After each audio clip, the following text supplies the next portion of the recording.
So now let's talk about, Micah, you say a lot of profound things. You really do. And I came across this quote by you, and I want to read it. And then I want to get the input from both of you about this quote. I came home one day in first grade, and I told my parents I wanted to go through the same door as all the other students at a school I was in. As a student with a disability, the school had me going through a different door every morning to special education classes. I told my parents I wanted to be with my friends and peers. My parents advocated to make sure that I was included in school, and they worked with my teachers and the school to make sure I had an inclusive experience in school all the way to high school graduation. Because of this, I've been included my entire life. I was included in school with taking regular classes. I participated in running cross country and having a circle of friends. Micah, I just love that quote so much because as a parent, I can tell you 99% of parents out here who are going through this inclusion journey will say a lot of it has come from us. But this one, not that our kids haven't wanted that and been all along and supporting it, but when you're in first grade, that's a pretty young age. So for you to advocate for yourself in first grade, it's pretty amazing. So give us your feedback about that. I think I knew that I wanted to go in the same door as my friends after I came home and said, "Oh, can I go in the door as all my friends?" And probably my parents, when I told them, I said, "Oh, we have to go and talk to the school." And they probably knew that I wanted to go with my friends and not go through the door with all the people with disabilities and stuff. Okay. I just think it's so important because that got you to where you are today. Yeah, and I think from that too, and in the movie when I say that I talk about how my parents didn't tell me that I had a 40 IQ. I got a letter in the mail because I wanted to get services when I moved to Syracuse, and I was tested in 11, but my parents never told me and at that age, if they would have told me, I probably would have known what that meant. But I was glad they didn't tell me because I probably wouldn't have known what a 40 IQ is then, but now. Micah, that was a very powerful point in the movie that a lot of people talk about. Because first of all, as your friend Tori so graciously said in the interview, the IQ means nothing. That score means nothing. Isn't that what you said? And we all know, everybody, when we have panel discussions, and hundreds of panel discussions have happened with Intelligent Lives across the country. So audience, if you haven't seen the movie, you have to see the movie. It's a masterpiece. But in the panel discussion, that point always comes up, that it's obvious that score means nothing because what they say an IQ of 40 does is obviously not matching you, or you wouldn't be able to look up that information and do all the million things that you've done. So the fact that you even say that and talk about it, it's important. And I want those school psychologists out there who are maybe not as advanced as Tori is going to be when she graduates and gets into the world to rethink the way you talk at the tables when you're at IEP meetings and professional development and talking with your peers. Because we know his IQ is not 40, A, and B, we know that score means nothing. So, yeah, I'm glad you brought that up. That's really cool. Tori, I know you have input here. Definitely. I mean, it's something that for me, it's hard to, in this profession, it's hard to learn about it.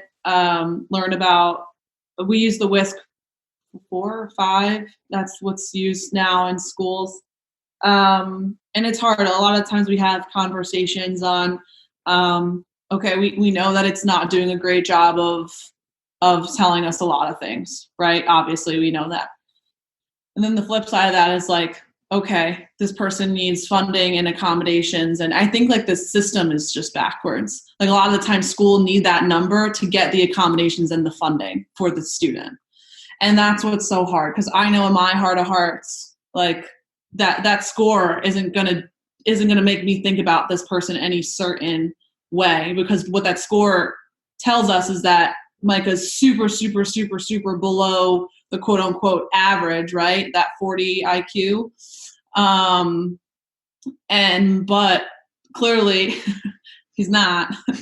So having Micah as a very, very close friend going into this program, and a lot of, people that are in the realm that I am in my program feel similarly that IQ testing is not a great way of telling us much of really not, it doesn't give us a lot of information at all. And I'm not a fan of them whatsoever.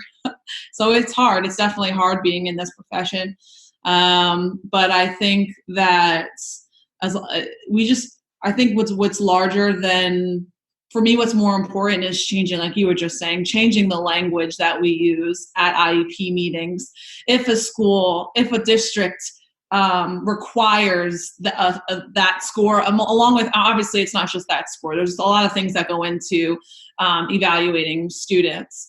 But if they need that score for accommodations and for funding for that family and that student, then that obviously is what you need to do. However, the language then needs to change when we're sitting down at those meetings to get the full picture, and to work with that family and work with that parent and say that, yeah, this is a score here, but I'm not really so concerned about that. What I'm concerned about is you and your student, and how we're going to make all of our lives the most successful going forward in this district.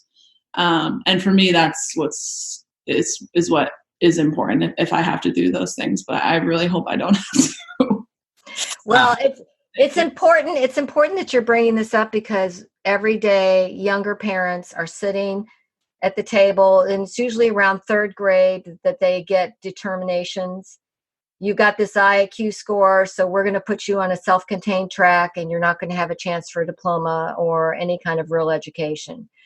And a lot of parents give up on their kids. Yeah. I'm going to say that they give up on their kids, and they do it because they have no encouragement, and they think they do believe that score.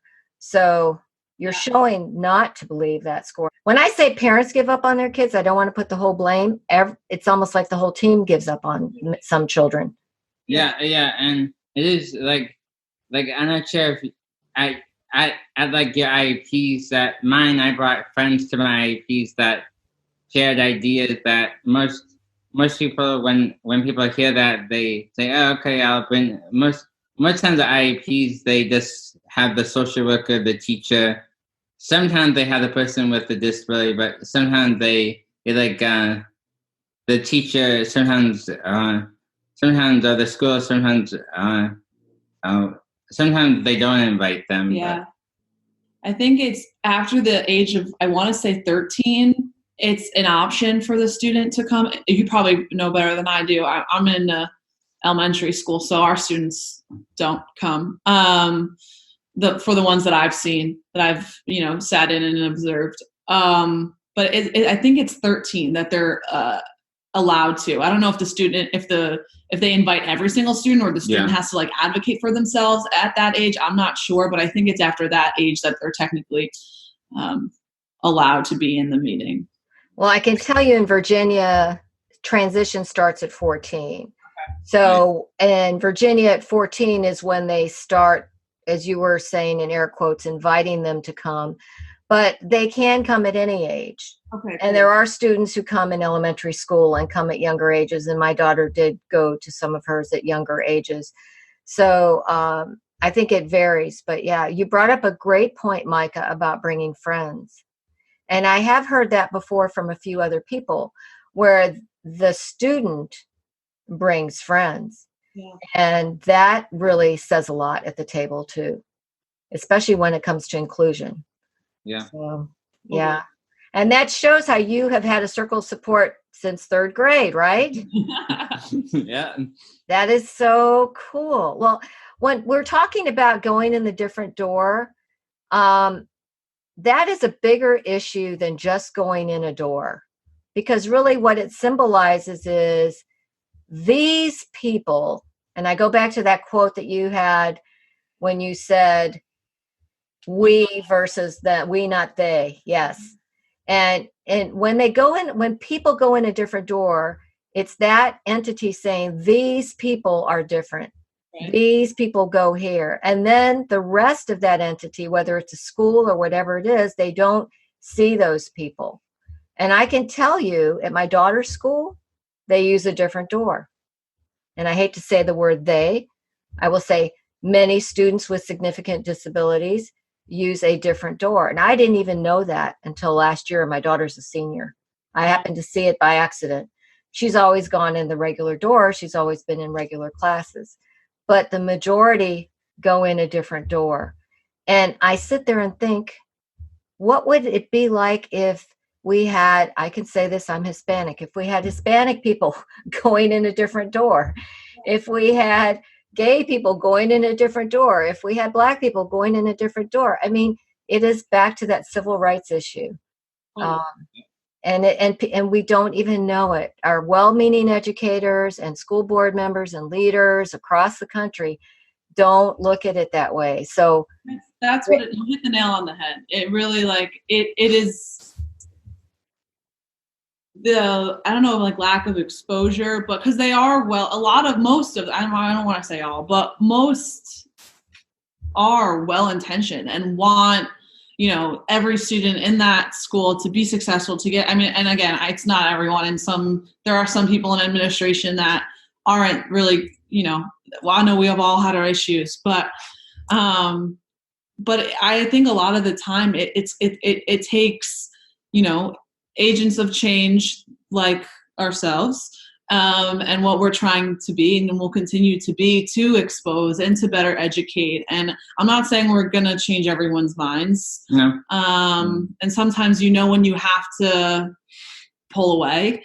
But I think you're right. A lot of the times they are well-intentioned. They just don't know. It's just something that hasn't been spoken about or brought up, and that's what's so difficult.